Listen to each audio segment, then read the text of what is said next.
Magandang araw mga kasari-sari. Ito na naman ang inyong palawenyang tindera, si Ate Tintin. At syempre, may chismis na naman akong ihahatid sa inyo. Sana kapulutan ninyo ng aral, lalo na yung mag-uumpisa pa lang, kauumpisa pa lang ng kanilang tindahan. So ano ba itong tinutukoy ni Ate Tintin?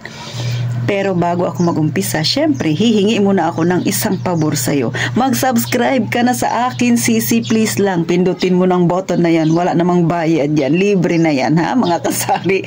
At syempre, paki-like na rin ang aking video kung isa ka sa nakaka-relate dito, mga kasari. Isabay mo na rin, syempre, yung notification bell na yan. At eto na, umpisa na natin ang Real Talk at mainit-init nating chismis.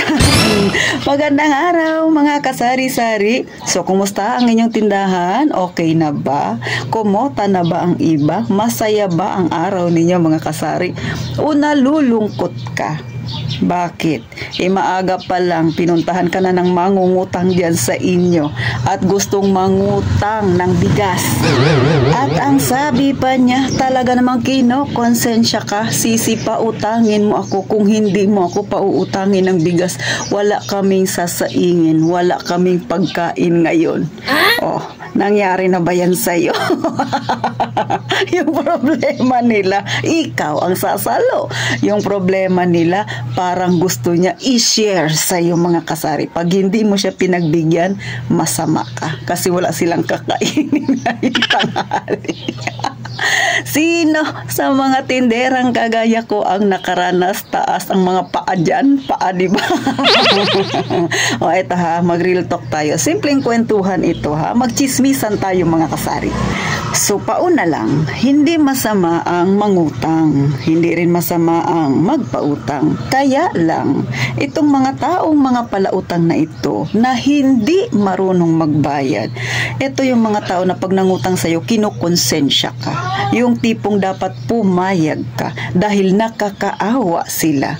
Ang tanong ko, sisi, pag pinautang mo yan, sino ang mas nakakaawa pag hindi nagbayad? Sige nga, sagutin mo nga yung tanong ko na yan. So, mga kasari, no, sa totoo lang, gaya nga ng sabi ko, hindi masama ang magpautang. Pero, piliin ninyo yung pautangin ninyo, yung talagang marunong magbayad. Kasi, pag nakatapat ninyo yung mga taong mahilig mangutang, tapos magaling magsalita, yung tipong parang hindi ka makahindi, matamis magsalita, ay nako, yari na ang tindahan mo, sisi. Sigurado ko lulubog yan. Hindi kanyan lulubayan hanggat meron siyang nakikitang paninda sa yung tindahan. Lulubay lang yan kauutang sa'yo kapag nakita niyang pabagsak ka na. At ang masaklap, mga kasari, tatawanan ka pa niyan. Kaya bago kayo tumulong sa mga mangungutang na yan na hindi marunong magbayad, tanungin niyo yung sarili ninyo. Handa ka bang lumubog ang tindahan mo? O, yan lang mga kasari. Kasi alam mo, pagka lumubog ang tindahan mo, hindi yan sila makakatulong sa'yo. Kasi nga, syempre, kilala mo na makukunat ang mga tao na yan. Ano sa palagay mo? Tatawanan ka lang yan, sasabihan pa yan, gaba nga yan sa kanya, mirisi nga yan dyan sa kanya, kaway-kaway sa mga Bisaya dyan.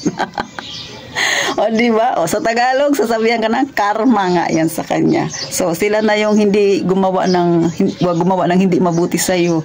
Ikaw pa yung lalabas na masama. Kaya minsan, ang tindahan ng isang tindera ay loli. O, ano ang loli? Lulubog lilitaw. Gaya nga ng sabi ni Ma'am April. Ang tindahan niya raw ay loli. Lulubog lilitaw. So, mga kasari, no, ulit, piliin ninyo yung pautangin ninyo. Hindi naman masama magpautang, pero mga kasari, no, kapag medyo malaki na yung uutangin niya sa inyo at sa tingin mo hindi mo na kaya yun kapag hindi siya nagbayad, talagang apektado na ang iyong tindahan, ay mag-isip. Dapat may boundary talaga pag nagpapautang kayo. Again, hindi talaga masama ang magpautang. Pero, bago ka tumulong sa mga tao na yan, no, isipin mo rin yung sarili mo. At saka, hindi naman masama ang tumulong. Pero, mga kasari, nagnegosyo ka para ikaw ay kumita. Hindi ka nagnegosyo para ka magkawang-gawa. Ha? Magkaiba yun, ang negosyo at kawang-gawa. Pwede mo namang gawin ang magkawang-gawa. Pero, mga kasari, hindi sa paraan na yung negosyo mo ay mapipirwisyo.